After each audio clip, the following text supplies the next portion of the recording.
Unified 911, anong matutulong namin sa'yo? Anya ti maitulong mi ken kahapon. Anong may tatabang ko sa Unsay imo? akong ikatabang nimo? Ngini makadabang na misal ka no. Sa anumang wika o dialekto, may tulong na darating sa iyo.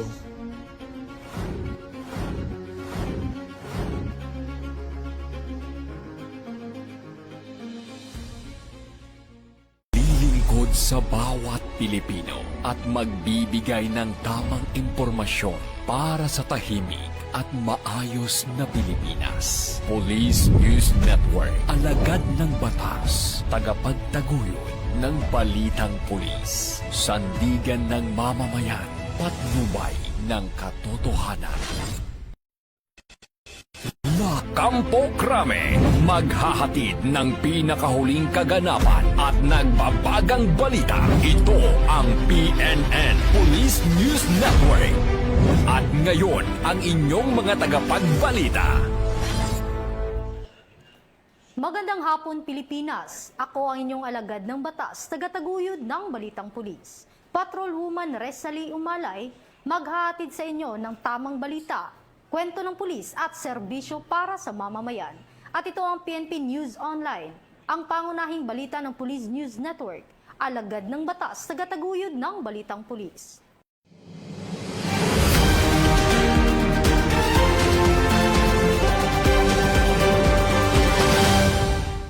Narito ang mga balitang hatid ng ating PNN correspondents mula sa iba't ibang panig ng bansa.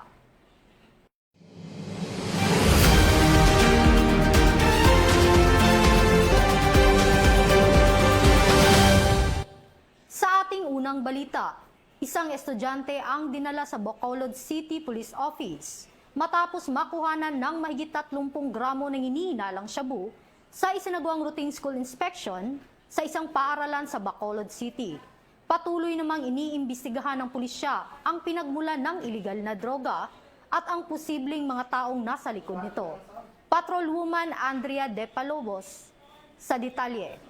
Nakumpiska ng mga tauhan ng Bacolod City Police Office ang humigit kumulang 30 gramo ng pinaghihinalaang shabu na may tinatayang standard drug price na 200,000 at 4,000 piso mula sa isang menor de edad na grade 9 student sa isang pampublikong paaralan sa Barangay Banago, Bacolod City noong ika-20 ng Hulyo taong kasalukuyan. Naging matagumpay ang operasyon dahil sa ulat ng isang school security guard na nagsasagawa ng regular na inspeksyon ng bag sa exit gate ng paaralan. Nang mapansin ang kahinahinalang laman ng bag ng estudyante, agad niya itong iniulat sa Police Station 3 ng Bacolod City Police Office. Mabilis namang rumisponde ang mga operatiba, katuwang ang mga tauhan ng City Intelligence Unit upang tiyakin ang ligtas, maayos at naaayon sa batas na pagproseso ng insidente.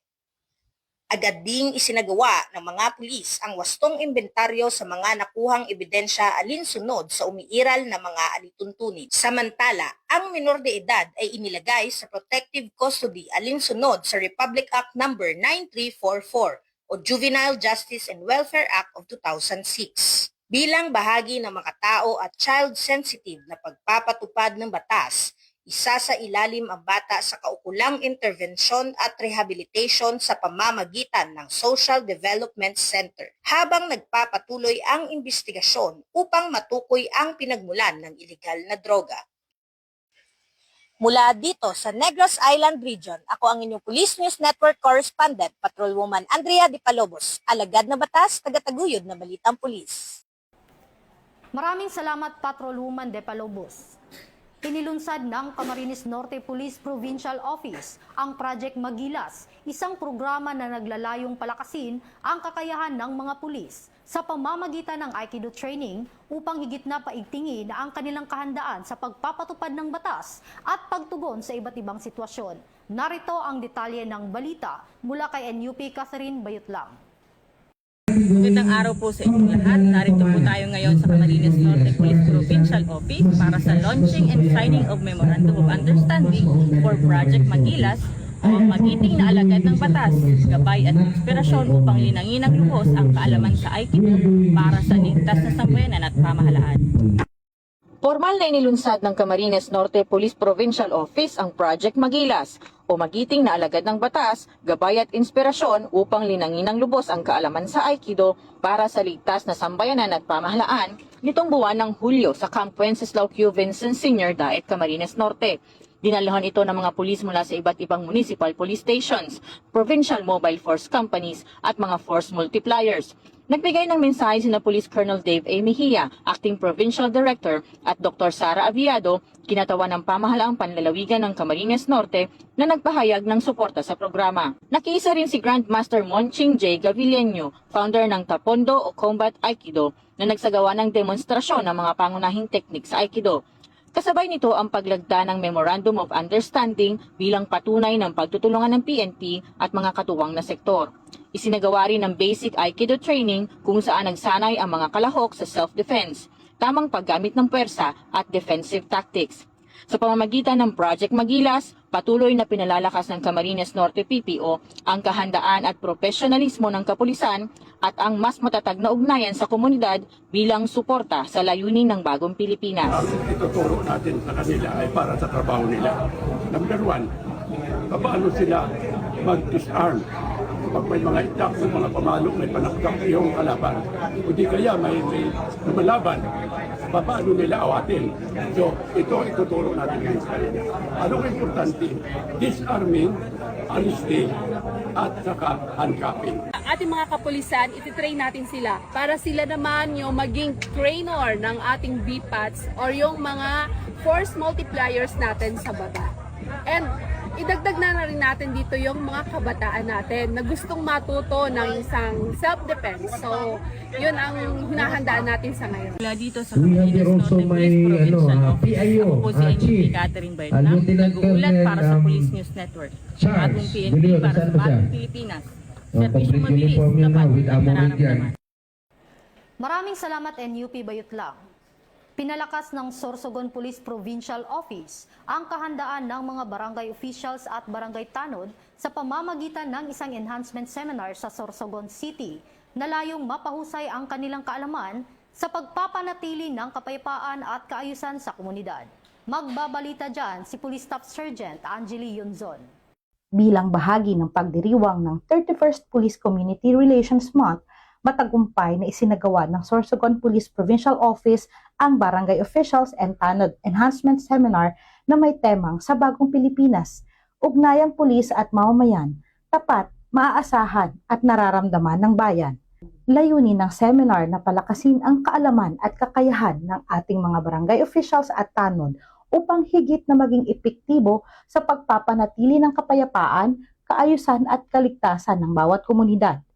Sa seminar proper, tinalakay ng mga resource speakers ang mahalagang paksa tulad ng legal framework governing children in conflict with the law na ibinahagi ng PNP, proper handling and management of cases involving CICL na ibinahagi ng Social Welfare and Development Office, Safe Spaces Act at anti-bullying na tinalakay ng WCPD-PNCO ng Sorsogon PPO, role of first responders in emergency situations mula naman sa Sorsogon City Police Station bilang paghahanda sa maagap at tamang pagtugon sa mga insidente at basic life support mula sa Spider-Mo kabilang ang aktwal na demonstrasyon ng mga pangunahing kasanayan sa pagsagip ng buhay sa oras ng emergency.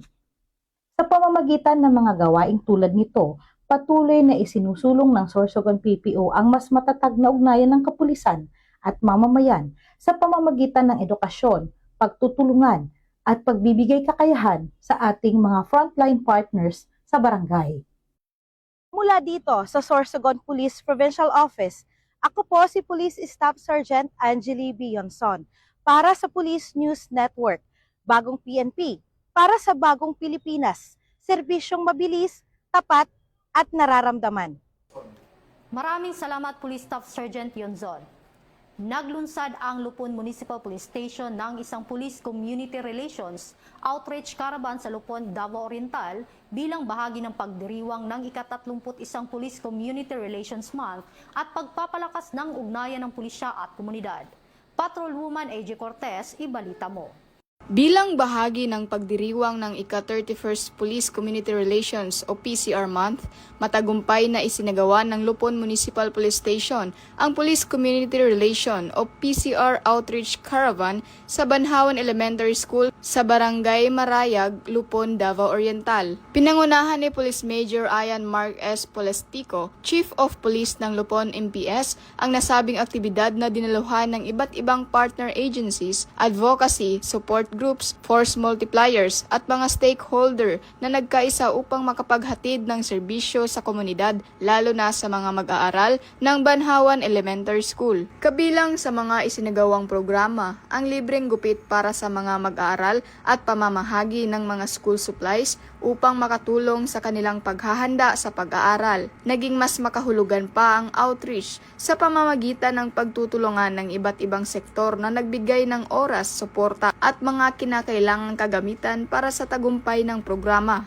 Ayon sa Lupon MPS, ang matagumpay na aktibidad ay sumasailalim sa matibay na ugnayan ng kapulisan at komunidad. Ipinakita rin ito na sa pamamagitan ng sama-samang pagkilos ng iba't ibang ahensya at organisasyon, mas maraming mamamayan ang naaabot ng mga programang may tunay na pakinabang. Layunin ng Outreach Caravan na higit pang mapalakas ang tiwala at kooperasyon sa pagitan ng kapulisan at ng mamamayan, maihatid ang mga serbisyong direktang nararamdaman ng komunidad at isulong ang people-centered policing. Patunay ito ng patuloy na hangarin ng Philippine National Police na maging katuwang ng bawat mamamayan sa pagtataguyod ng isang ligtas, mapayapa at maunlad na pamayanan. At sa patuloy na pagpapatupad ng mga programang tulad nito, muling isinusulong ng PNP ang adhikaing bagong PNP para sa bagong Pilipinas, serbisyong mabilis, tapat at nararamdaman, bilang gabay sa paghahatid ng dekalidad na serbisyong publiko para sa bawat Pilipino.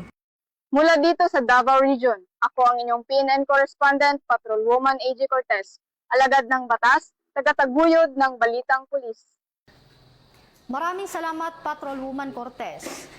Arestado sa Mandaluyong City ang isang wanted person na naharap sa kasong qualified theft sa isinagawang manhunt operation ng Regional Maritime Unit 2. Police Corporal Rachel Ann Ramos sa detalye.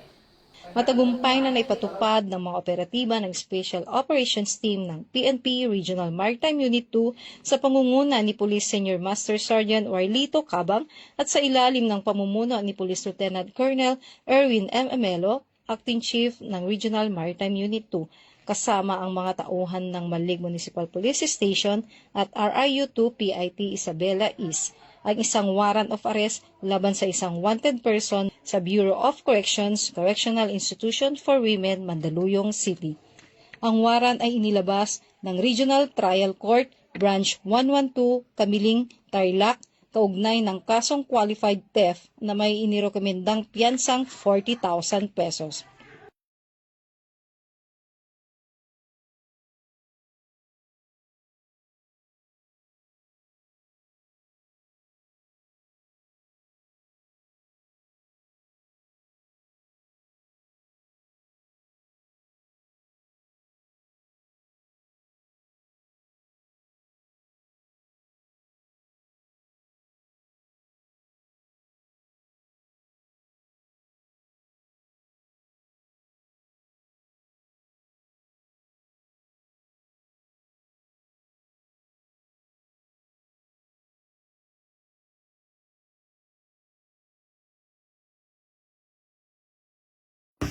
Mula sa Regional Maritime Unit 2, ako po si PNN Correspondent Police Corporal Rachel Ramos, tagapagtaguyod ng Balitang Pulis, bagong BNP para sa bagong Pilipinas, serbisyong mabilis, tapat at nararamdaman.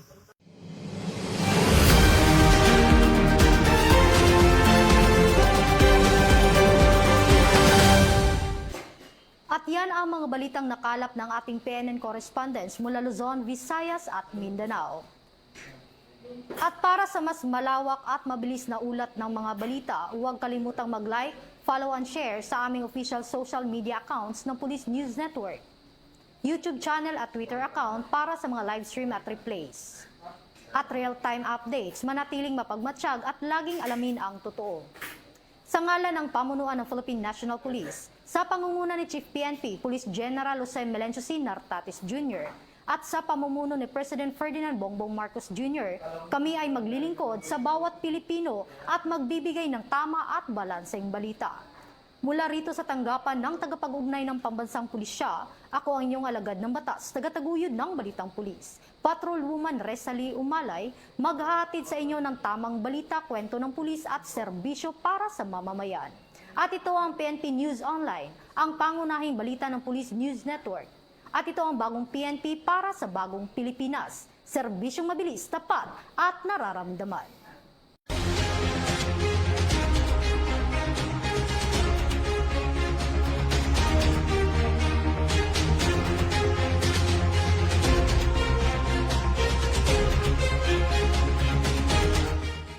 Police News Network, alagad ng batas, tagapagtaguyod ng balitang pulis.